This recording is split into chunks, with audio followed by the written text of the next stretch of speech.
Welcome to Songs and Stories with Caroline Parke. I'm here in Lloydminster, Alberta at the Fourth Meridian Brewing Company with Mr. Nic Brower. Thanks for coming in, Nic.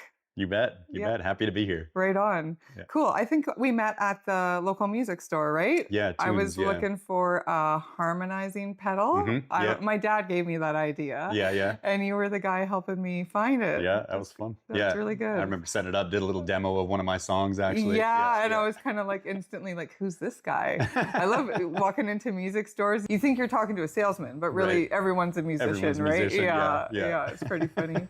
Cool. So how many bands have you been in over the years? Mm-hmm. Yeah, lots and lots. Really, that I've been a part of, probably like 6 to 8, somewhere in there. But yeah, I actually ran a little independent record label for a while, off and on for actually probably 5 to 7 years, I think it ended up being. What was it called? A2G Records. A2G, okay. Yeah, and it was all about just helping out bands from Alberta, Saskatchewan, just kind of the area. Nice. I helped out a lot of like high school bands that ended up being, or guys that were just out of high school, kind of trying to get that start and whatnot. Okay. So yeah, whenever anybody had maybe a fill-in spot, they needed a bass player for the album or something like that, I'd be on there. So my playing or my voice has been on a ton of projects. Lots of stuff. Cool. So you can just hear a harmony. Yeah, for sure. Yeah, that's nice. Yeah. I can be taught a harmony, but I can't just find it on my own. Not yet anyhow. Yeah, it is a skill that you can grow, but it definitely is something that you definitely seem to be born with. Makes it easier too. Yeah, for sure. But I think anybody can do it. So what's your earliest musical memory? Yeah, so really performance-wise would have been when I was about 5 years old, up at church camp singing with my mom.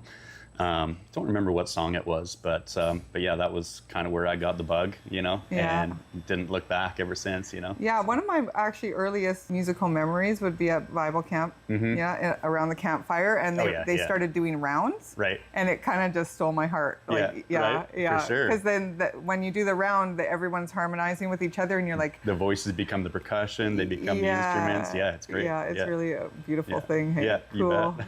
So do you write your own music? You bet. Yeah, have been since ever. Yeah, really. The first songs I wrote, probably I was 9-10 years old, probably. Really? Yeah. And so was it just lyrics, or did you have like the guitar chords in the background, or what? Back then, it would have been. I was really inspired by like a cappella groups at the time, so it was just like me and my buddy beatboxing and making noise and like singing over top of each other. So that would have been like in the 90s? Oh yeah. You bet. You planted it. Yeah. Oh, aging me now. Wow, cool. Yeah, well, I think we're probably about the same age, right? But I feel like 40 is the new 20. I believe so. You're established, and you can actually go and enjoy life more. So in your 20s, you think so, anyways. Yeah, kind of. You hope so. And then you get over 40, and it's like, no, I'm not established at all. Well, I thought I was, so? But yeah. Oh, I feel way more stable now. In some ways, I'm stable in who I am a lot more. Like that came when I hit 40. All of a sudden, I realized, why have I cared what people thought for so long? Right. Yeah. And it was like, I went through really the same thing. Like 38 to 42 here, I've like been taking on the world in the way that I want to do it, right? Right. So I've been doing it this way, and everyone's been telling me to do it that way for years. Oh, just get over it. You can just do it that way, because I'm left-handed and the world is right-handed. Yeah. And so I finally had a conniption fit, and every time I take my fiddle off my shoulder, I put it down. Yeah. And I put it down backwards into the case. And then when I need to go, I have to turn the fiddle around. Right. And I finally told my husband, I'm up to here with turning my fiddle around. He's like, well, why don't you just put it down the proper way? And I'm like, why don't you cut my fiddle case open and turn it around for me for my birthday? And so that's what he did.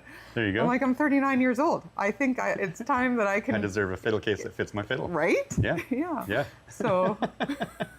That's great. It's funny, like when you're 25 or 30, you're just like, I need to just learn how to do it. You just roll with the punches. That's the way it is, right? I was 24 when I picked up my guitar, and they told me to do it right-handed, so I listened to them. And now, 17 years later, I'm like, I'm going to go left-handed, and everyone's like, you're out of your mind.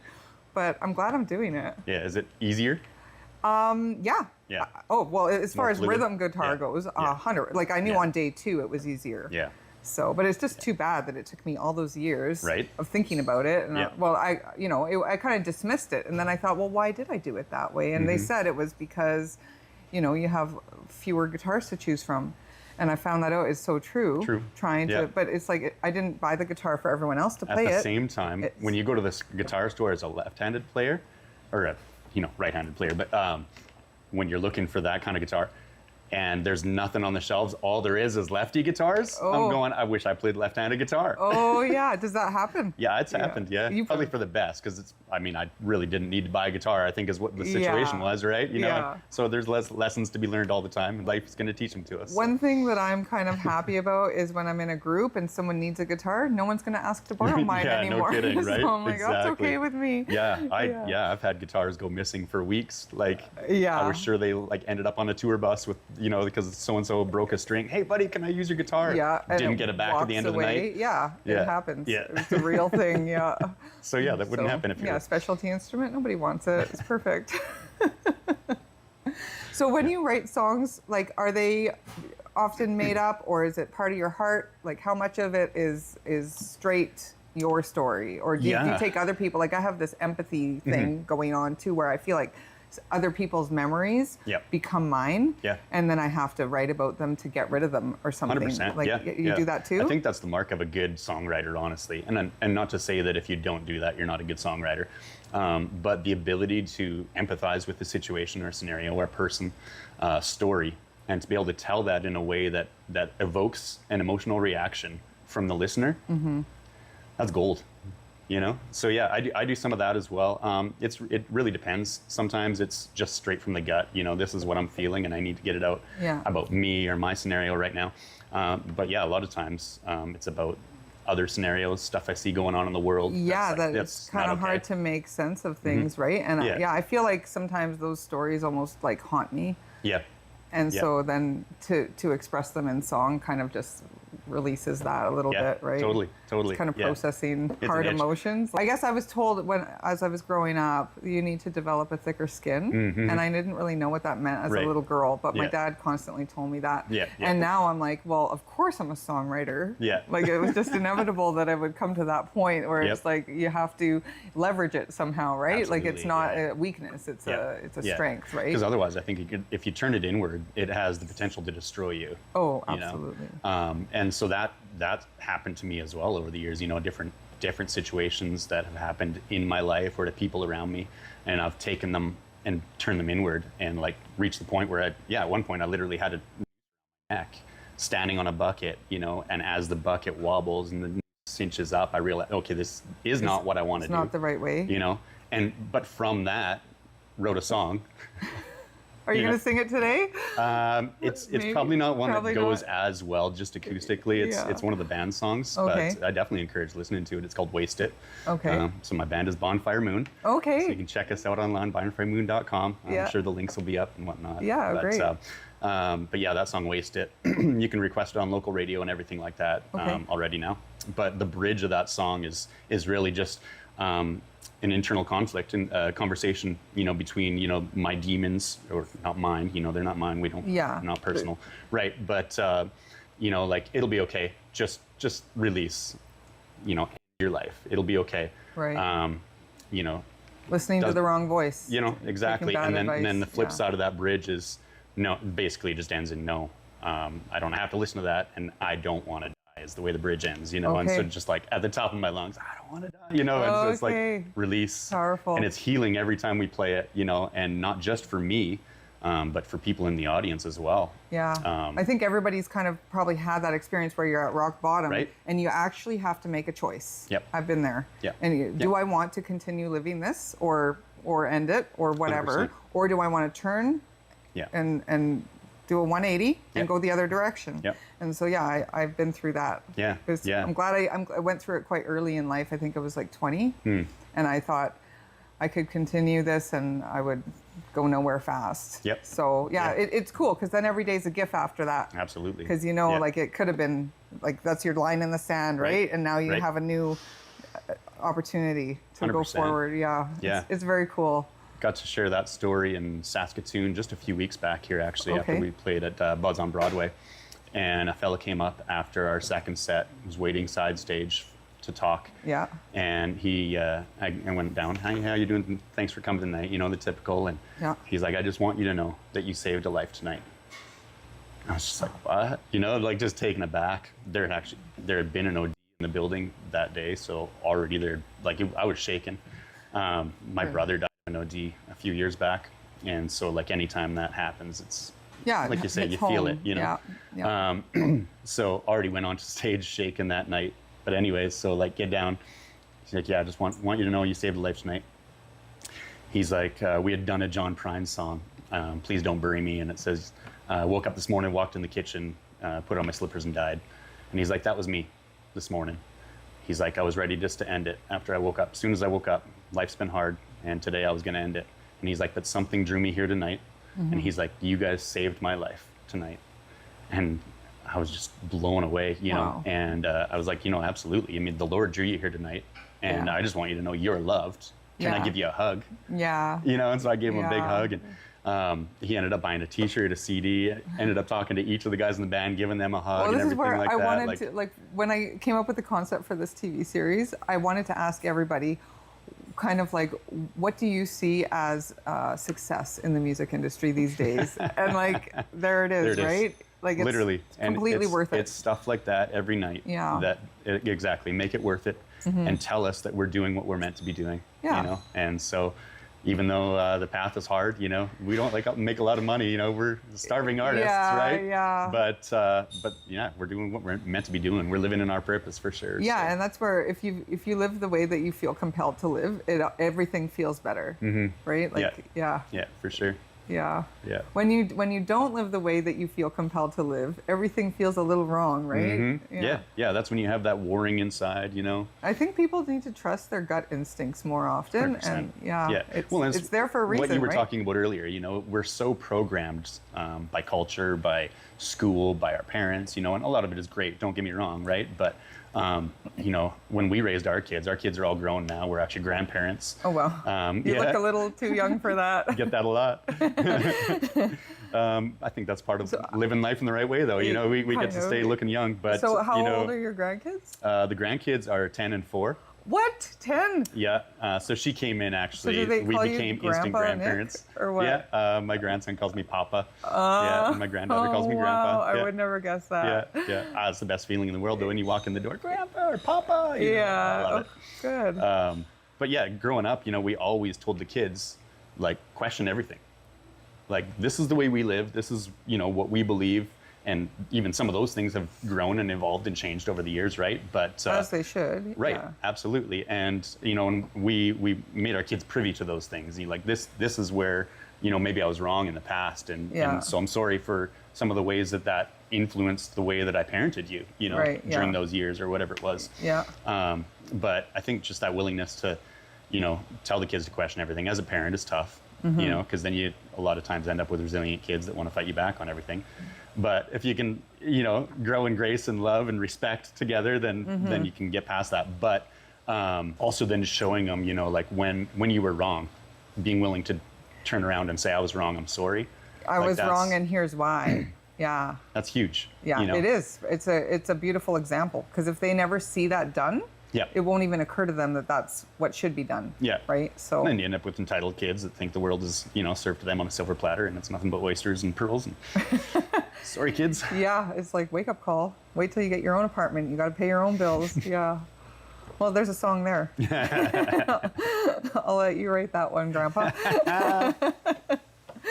Yeah, my wife and I have been actually playing with some songwriting. It'd be fun. We've been talking about it now for a couple of years and just haven't, you know, got our ducks in a row and actually gotten anything recorded. But do you have like a concept album and content and all that? Yeah, maybe not even that far, but there's like one song that's probably almost complete, and then a lot of just pieces of other songs. But yeah, it'll happen one of these days. How do you catalog your stuff? Do you just leave it on sticky notes everywhere? Yeah, in my brain, I guess. Oh, you know, okay, so you don't catalog it too much? I do. I mean, I catalog it too many places, I think, that. So I've got like the same lists probably written in 10 different places and 10 different notebooks and different apps and, you know, places on the computer or whatever it is. I've got the same stuff everywhere. I have my voice memos, and then I have my scribbler. So I try to keep it in those kind of two spots. Yeah. But then when it grows up out of the scribbler, then it moves to Google Doc. There you go. That's songs in progress Google Doc. Yeah. So. Yeah, and honestly, like, we already aged ourselves, so it's okay. But I'll be 45 this year, and so I'm definitely in that middle ground between like, we grew up with the technology, but we also grew up with like writing stuff on paper or even like sitting down at a desktop computer. Like there's a lot of stuff that I just don't even want to do on a phone. Like forget about it. Yeah, like I don't like texting even. Like the phones, I think they're super helpful, but is it a net positive? I question that. Yeah. I really do. I think that there's something to be said about having just a notebook, and then guess what? It's already in chronological order. If you just open it to that page, you just continue. Yeah, exactly. We talked about the scratching of the itch, and to me, like if I write down lyrics on my phone, it does not scratch the itch in the same way as pen on paper does. Yeah. So I had a friend that gave me one of those pens that have multiple colors too. Changed my songwriting. So then I have it written out in blue, and then I do my chords in red. Yeah. And I love it. Yeah, I know it's so simple, right? But it's like it's way better than on a cell phone. Yeah. Yeah. That's funny. So you're with Bonfire Moon. Yeah. Are you the lead singer? Yeah. I guess I'd say more so I'm the front man. So what we try to do really is actually Dan and I try to split up lead singer responsibilities. Okay. So the first album is a lot more of my voice. I think six or 7 of the 10 songs are me. I like that, because then on the album it's not one voice the whole way through. Yeah. It's really well, good. and that's Dan and Jesse, our drummer, both have really great voices. So we're actually recording a new album right now. Okay. And you'll hear a lot more of both of their voices on the next album. Okay. So. So I like to say I'm the front man because I'm kind of the one that keeps things moving. I'm trying to get the other guys. You're scheduling. Well, that too. Yeah, all that. But even just I was thinking from a live perspective on the stage, like interacting with the crowd comes easier to me. I've done it for more years than the rest of the guys, but they're all growing in it for sure, which is awesome. But yeah, as far as singing, we kind of split it all up that way. If you come see us live, it'll pretty much be Dan, me, Jesse, Dan, me, Jesse, something like that. How many members in the band? So there's 4 members, so it's myself. I play acoustic guitar usually in the band and sing, and then Dan plays electric and sings. Bruce plays bass guitar and he's working on his backup vocals as well, more gang vocal style. Yeah. But he'll get there. It's a stretch for him even to be on stage at all, so it's really good. He only picked up the bass like 5 years ago. He's 10 years older than I am, so he's 55. Oh yeah. Great. So yeah, awesome. And then Jesse Ender on drums, and he sings as well. Yeah. That's very courageous to be like a midlife person. Right. Like pick up something. Yeah. I've been stressing that to people. Like it's never too late. You just get in there and like you put in the time, you will reap the rewards. Right. 100%. Yeah. Because even now, like 5 years in, he's better than better than I am. And I used to play bass in bands. So, well, my grandpa, he played mediocre guitar for years and years, and then when he retired, he got into it, and he peaked at 84. Yeah. There you go. And he was going up and down the neck like a jazz musician, and I was like, crap. Awesome. And now he's 94, I think, or something like that. Yeah. And I'm just like, he did good. Like, that's awesome. So how many albums? Is this your second album? Yeah, so we're working on our second album right now. Do you have a title for it? No, not yet. But it's definitely forming a theme. Most of the songs really deal with a lot of like small town prairie life. So there's even a song that we're writing right now called Small Town Eulogy that's just kind of lamenting, the fall of the grain elevators and the small town pubs, at the bottom of the hotel and stuff like that. Yeah. Like they're kind of becoming a thing of the past, and it's sad. And you just see towns drying up and dying, and it's no good, A new ghost town is born every day, it seems, hey? Yeah, for sure. So that's kind of the vibe, even right in that one song, maybe that and kind of those ripples, how they permeate. That's going to be the album roughly, and then some personal songs as well. But. But a very worthwhile subject matter too. You're not going to preserve it, but you're going to give it a place at the table, right? Yeah, you bet. Nice. Not trying to fill his shoes at all, but Gord Downey did such a good job of putting poetry to music. And so that's definitely what I'm attempting with some of these songs in the next record. Well, it's what I attempt all the time, honestly. But it's easy enough to write catchy songs that are 3 chords and 4 words that everybody can sing along with. And there's a place for those, and I'm happy to do them from time to time. But yeah. But sometimes also, I hear those on the radio, and you I'm want like, depth too. Yeah. So yeah. If you can marry the two, then it's even better. Yeah. So the idea of having like storytelling in the verses and then a super, super basic chorus is like everybody loves that, right? Yeah, for sure. So then they can sing along. Mm-hmm. Yeah. Gives them something to hook onto, latch onto. Yeah. So Bonfire Moon kind of just formed.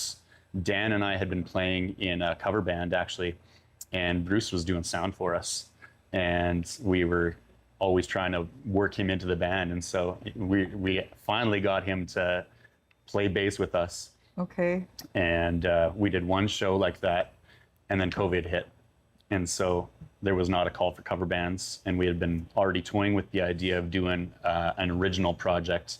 Dan and I had been doing a lot of like this kind of stuff you see here at Fourth Meridian, like just 2 guys and 2 guitars, acoustic project sort of stuff. Yeah.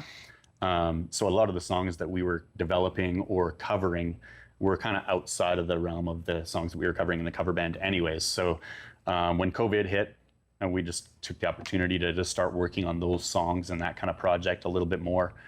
So like I say, Bruce had played one gig on bass with the other band, so we brought him over, and he was our bass player right away.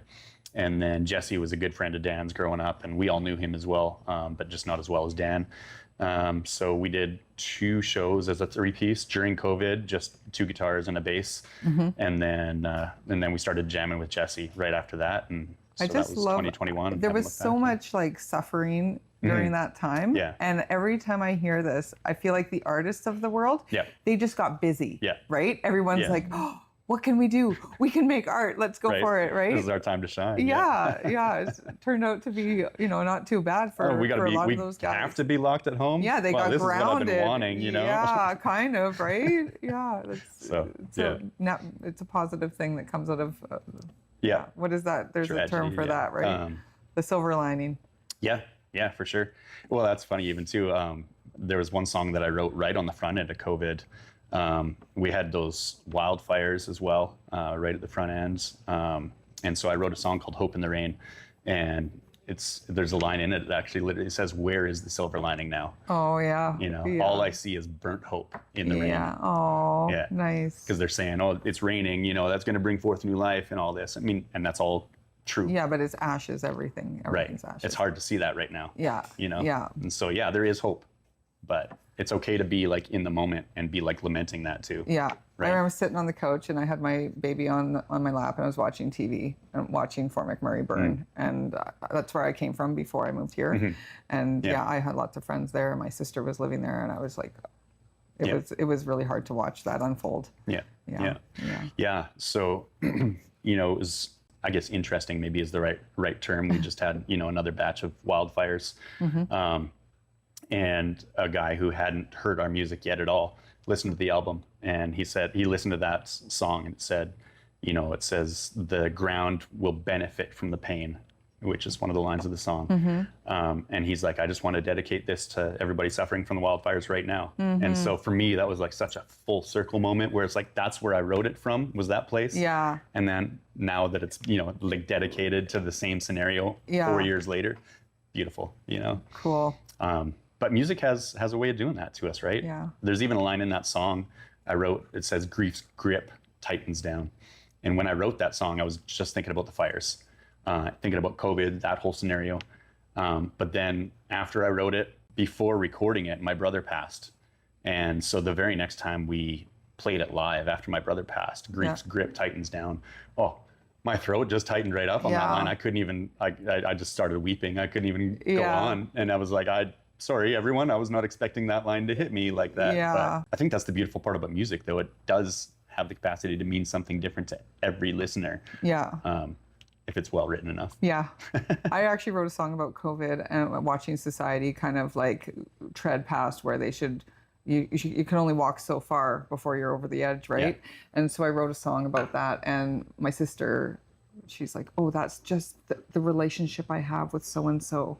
Like, and so I didn't tell her what it was about, and I'm glad to not Yeah. You know, and just because it let means people, something to her that way. You kind of put it out there, and then Yep. it becomes everyone else's. Yeah. Kind of as they interpret it, right? Yeah, I think so. It should be. It's a gift, and you don't get to determine how the receiver receives that gift. Right. Yeah. You just get to give it. The joy is in the giving. That's beautiful. I don't know. I'm just making it up. No, you got a great heart, and I think that's probably why you're a really good songwriter. Can you tell me about your beautiful little friend over there? Yeah, you bet. Actually, yeah. So I've talked now a few times about my brother, but actually this is something I received after he passed. It was one of the few possessions he had. He was actually staying with my folks at the time when he passed, and didn't have a lot left, honestly. And so I got this, and I got an electric guitar as well. So yeah, definitely will forever cherish them. And it's special to me every time I play it, for sure. Wow. I think about him every time I get on stage. Yeah. Yeah. How long do you think he had it for? I honestly don't know. Okay. I hadn't seen it before opening it in that room that night. You got quite the chomper there. That's a new capo I'm trying out. Yeah. Is that a specialty thing? I've never seen something so decorative. So, yeah, it's Amazon special. No way. Yeah, you betcha. Oh, brother. I thought you were going to say some beautiful Right, yeah, from Sri Lanka or something. Yeah. Oh, boy. Yeah, and then a trusty harmonica on there as well.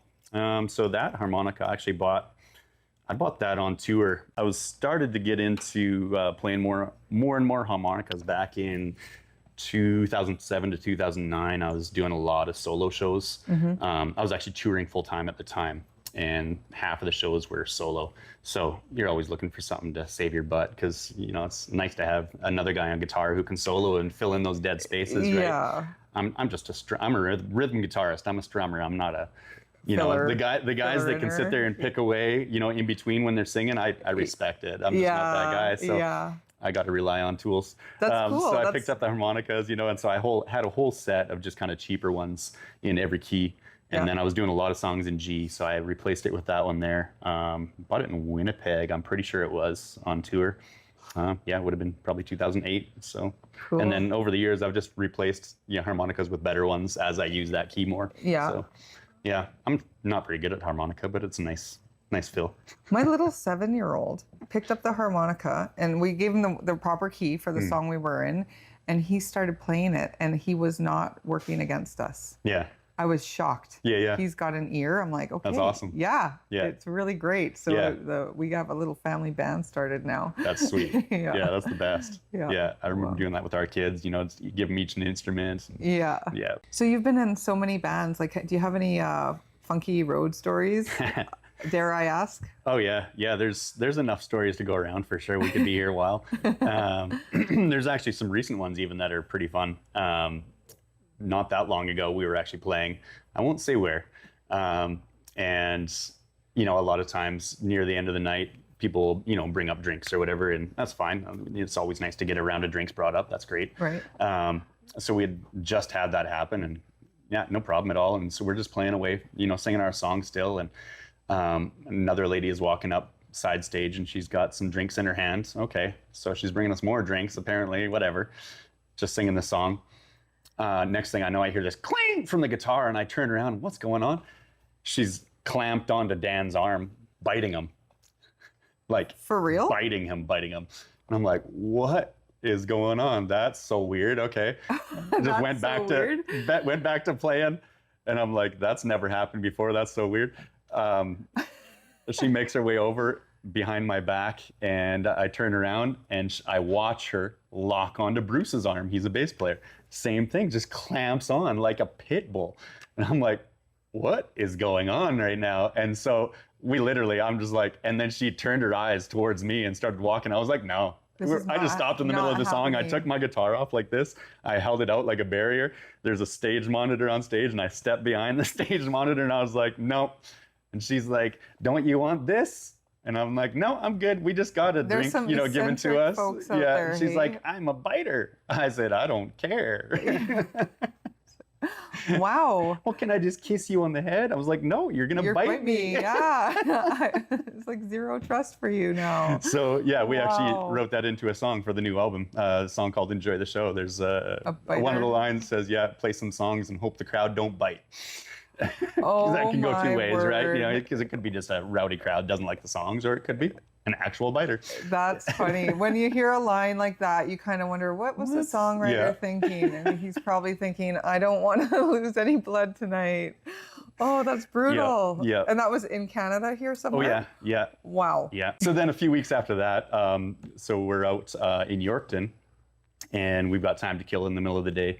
And so right by the hotel where we were staying, there's the tattoo shop right down the street. And I mean, we all have tattoos, you know, no big deal. Dan just has the one up until this point, but, you know, is open to more. And yeah, so we lobbed the idea of getting band tattoos, you know. Yeah, we walked in there. This was pretty funny. It was nearing the end of the day.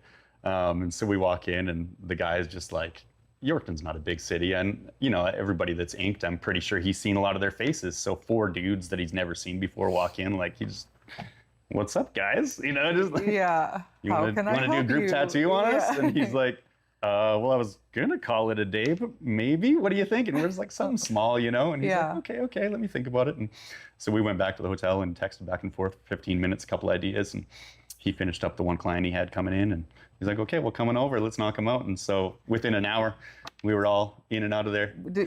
So yeah, Dan and I, so Dan got bit right there on the back of the arm. So he and I got ours there. It says, lost, now I'm found. Aw. Yeah. Nice. And then Jesse and Bruce got theirs on their hands. But yeah, that's also a reference to a song from the first album. There's a song called LNIF. It's just Lost Now I'm Found. And okay. Jesse wrote the lyrics, Dan wrote the music, and it's just a good romp-em, stop-em, boom, boom, boom, boom, boom, boom, boom. Yeah. Oh, cool. It's a great one. Fun. It gets people dancing every night. How many albums do you guys have? Just the one album so far, yeah. But we've got another single coming out this summer. And it's a really summery song, so it'll be fun. Cool. So you've been to Mexico and you've been all over the place? Yeah, actually, yeah, there's a fun little story there. So one time I was down in Dominican Republic. Okay. And I was wishing I had taken my guitar, because I always wish I had done it, you know. And I'm always like, no, it's just going to be a relaxing trip. I don't need my guitar, you know. And then I'm sitting there for 3 hours going, why didn't I bring my guitar? But yeah, so the one night anyways, the very first day, we met a group of like 20 plus all Canadians, and we just like synced up, and we were just hanging out with them the whole week. And so probably about the 4th or 5th day in, we had plans that night, and we all had dinner together and everything like that. And so we were all playing card games, I think it was, in the lobby of the hotel afterwards, and somebody brought a guitar out anyways. And so I busted out some Elvis Presley down in the Dominican Republic. That was my furthest destination so far. Cool. But I've sang in Israel, just a cappella, sang in the, you know, some of the Coliseums and stuff like that, just free acoustics. Yeah. Beautiful. Sang O Canada. Okay. Yeah. Well. And then lived down in Mexico, and so how many years were you there? We were there for 2 years. Okay. Yeah. And so pretty much morning and night sang for the groups that came down. Yeah. Wow. Yeah. Neato. Yeah, It's like every day. work groups. Yeah. Work/vacation. We were talking about that off camera before. Yeah. So we were down there on mission, and hosting groups from the U.S. and Canada that would come down from a week at a time and build homes, do feeding programs, children's outreaches, things like that. Yeah. So a big part of my job was video and then the music. Fun. Yeah, that doesn't feel like work. No, yeah. Especially where the weather's always good, right? Yeah. Well, and it's funny too there, like we were right on the coast, so, you know, tepid, you know, 16 to 19 typically. Yeah. Dip down maybe 13 in the winter, 11 rainy. Yeah. But none of the houses have furnaces. So when it's 11 and rainy outside in the wintertime, it's cold inside, you know, concrete house. Yeah. So your fireplace going, you got your sweaters on, you're on like Skype with family, and they're like, you're in Mexico, why do you have a toque on in your living room, you know? Yeah. It's cold. That forced air furnace kind of could come in handy sometime, hey? Oh, brother. Yeah, but there was lots of good weather too, yeah. My wife was really ill, so, and still is, but her doctor was in Canada, so we were coming back a lot. And you know, we kind of just reached the end of our time. We weren't sure. We knew for sure we were going to go down for 2 years, but weren't sure if it was going to be longer than that. And so it just felt like it was the time to come back. Yeah. A lot of times we're like, why did we ever come back? But you know, then now we're here doing this, so that's why. It's great. Yeah. Watching everything unfold. Yeah, absolutely. Cool. I don't know how organized you are as a songwriter, but like, do you have short-term and long-term goals? Or how do you kind of pan out your life a little bit that way? Yeah, good question. Yeah, as a songwriter, I definitely have short-term and long-term goals. Yeah. Okay. I've got a lot of songs that I'd like to write for my own music that I release personally. Like concepts? Yeah, for sure. Yeah, ideas, little bugs that have started to grow. Yeah. And then I've got songs, like I mentioned earlier, that I'd like to release with my wife down the road when the timing is right. And then we've got songs right now with the band that we're working on that we're currently, in the studio actually producing. Yeah. So we've been 2 times now with our producer Aspen Beveridge at Skull Creek Studios in Watrous, Saskatchewan. Okay. And so really have been developing a great batch of songs. Our goal with this record was to write 20 plus songs and then weed it down to 12. Yeah. Yeah, and so different process for sure that way, and hard to watch some maybe not make the cut, and stuff like that. But that just means there's future stuff too, down the road. Yeah. Those just need more time to develop and turn into the songs they're going to be. So those songs that are shelved, how are you going to unravel them and let them germinate more? Yeah, so I think a lot of those are songs where I started with an idea and I didn't actually intentionally didn't develop it, continue to grow it in the time, because I wanted to take them kind of in that germination stage to the bands. Okay. And then let the band try to grow them together. Mm-hmm. Whereas the last album was a lot of songs. Like I mentioned, there was 6 or 7 of the songs that are me. And that's really because they were my songs beforehand, mm-hmm. and I just brought them in. Mm-hmm. Whereas with this record, I really wanted to take a kind of an actual step back in the songwriting, and let the other guys kind of shine forth a little bit more. A lot of the songs were built around like Dan's guitar licks, where it was just like he maybe had 10 seconds of guitar, and then we ended up just as a band together building a whole song around it. Okay. And then because of the mood and feel of the song, now I know where this song should go lyrically. Yeah. So then it's a matter of maybe searching through some of my lyrics. Jesse is also a phenomenal lyric writer, so we go through a back catalog of his.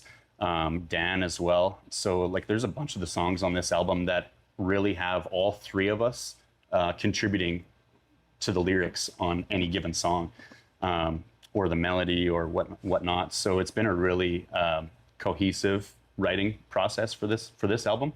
But then a lot of those songs that probably aren't going to make the cut, those song starters that I had started with, mm-hmm. will probably end up being solo songs that I just take, and now I can finish that and something I release myself. I don't do a lot of solo performances or whatnot anymore. Not opposed to it at all, but just the band has been taking up so much of our schedule. Yeah.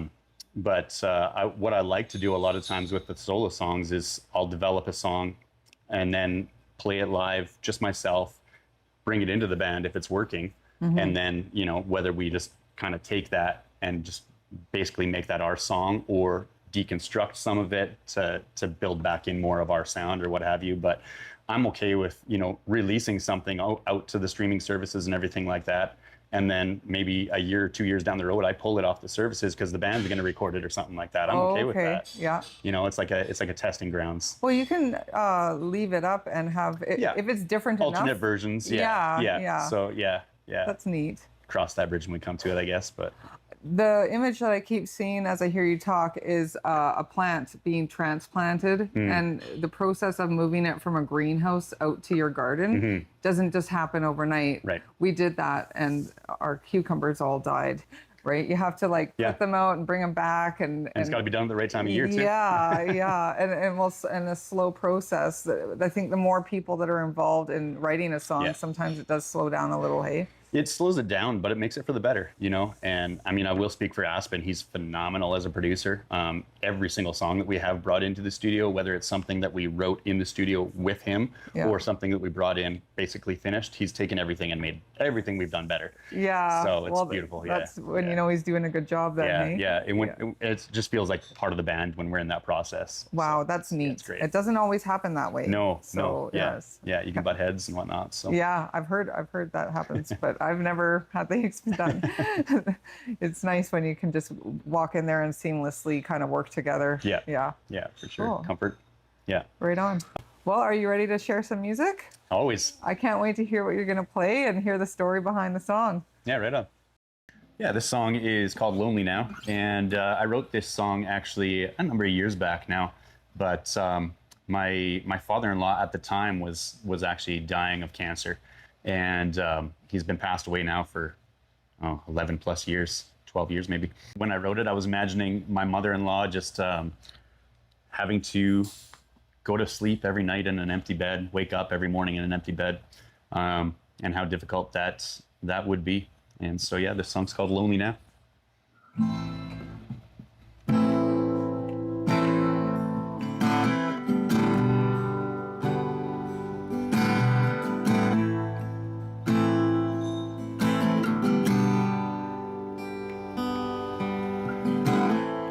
Wide awake and I am sleeping. I'm all out of breath for you. Need you here beside me.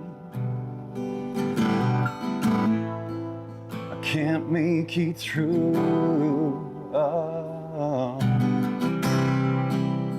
Lonely now.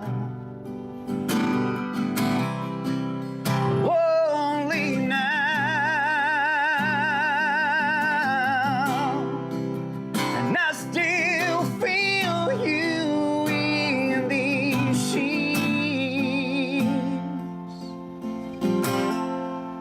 Lonely now.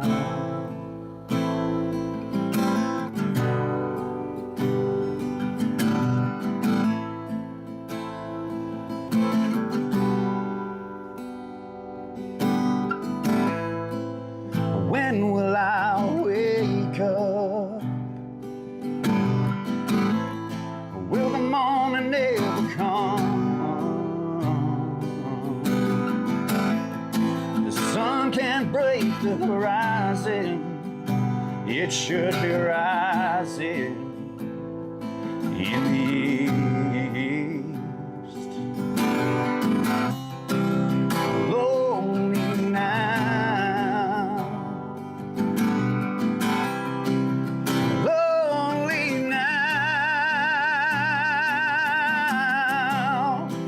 And I still feel you in these sheets.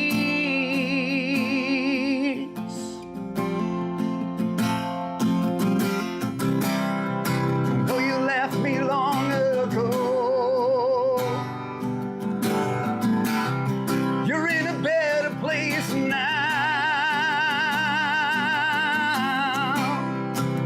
You're free from your pain.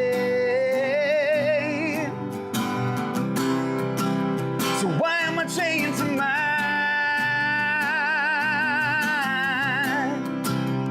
Lonely now.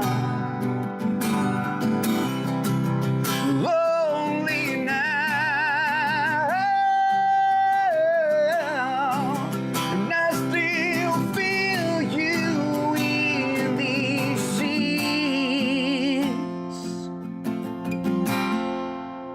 Lonely now.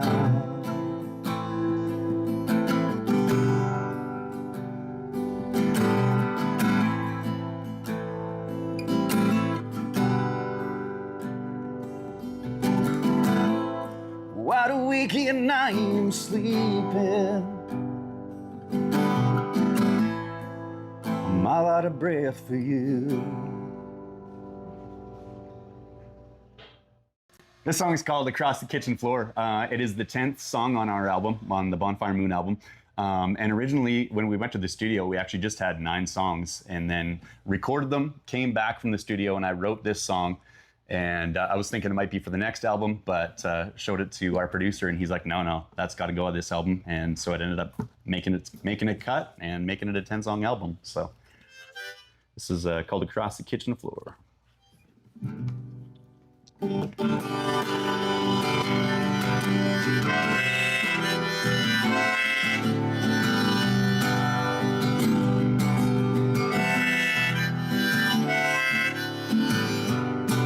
The road winds on ahead. My headlights are too dim to see far. pain that brought me here might just be the end of me, dear. I swore I wouldn't let it last. So now I'm taking back control. The problems that we're facing ain't nothing new at all. Come dance with me across the kitchen floor, baby. Let's see where this thing goes.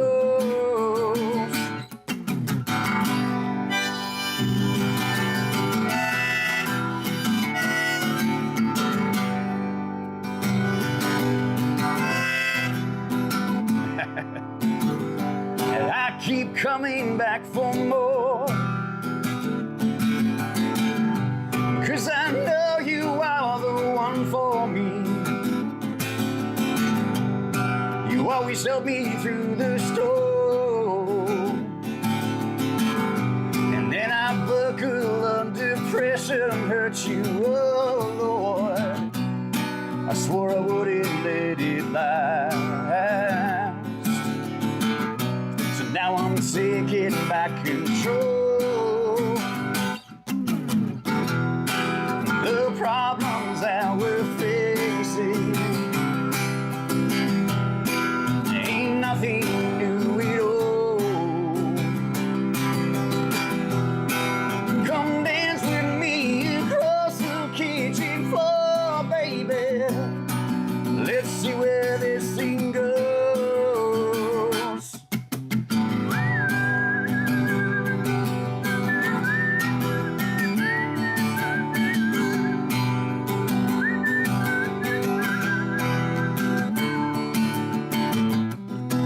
The problems that we're facing ain't nothing new at all. Come dance with me across the kitchen floor, baby. Let's see where this thing goes.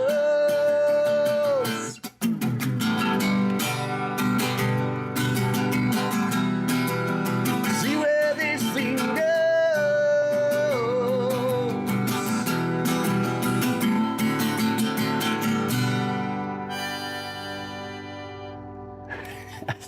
So I actually just bought an attachment for my harmonica to go on a mic stand, so I don't have to use the neck thing anymore, because it always goes loose on me. So it'll just stay there and live in a mic stand all the time.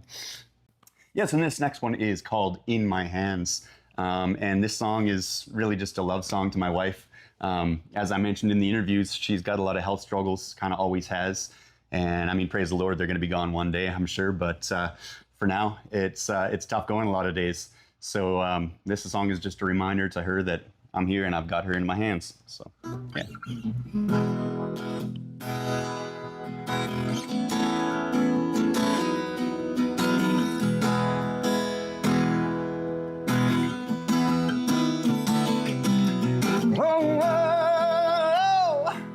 Well, I wanted you to know I love you, and I'll never let you go. Girl, I wanted you to know I love you, and I'll never let you go. Don't hold on to our baby, 'cause I got you in my hands. You don't gotta hold on to our baby, 'cause I got you in my hands.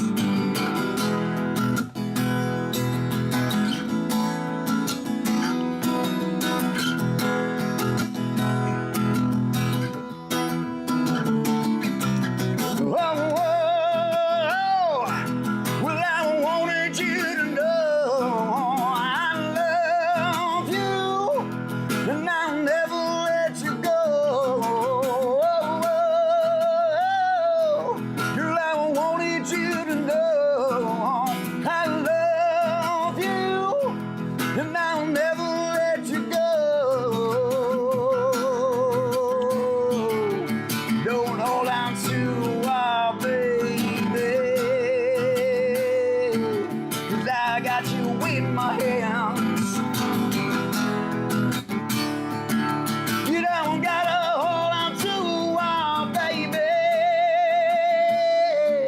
'cause I got you in my hands.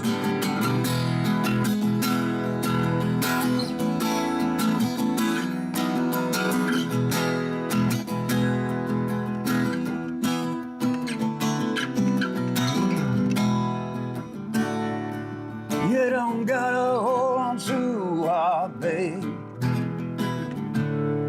'cause I got you in my hands.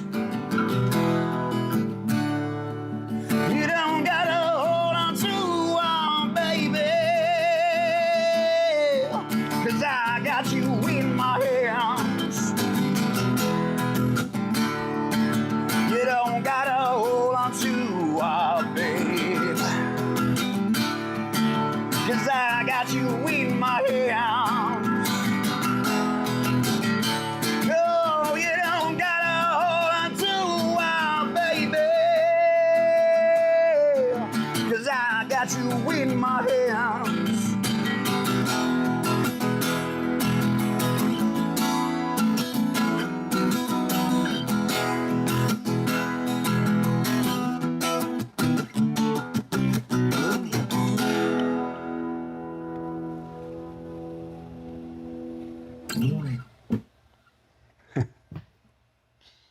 Nic, thanks so much for coming in today. It was a pleasure to hear you and hear what you're all about.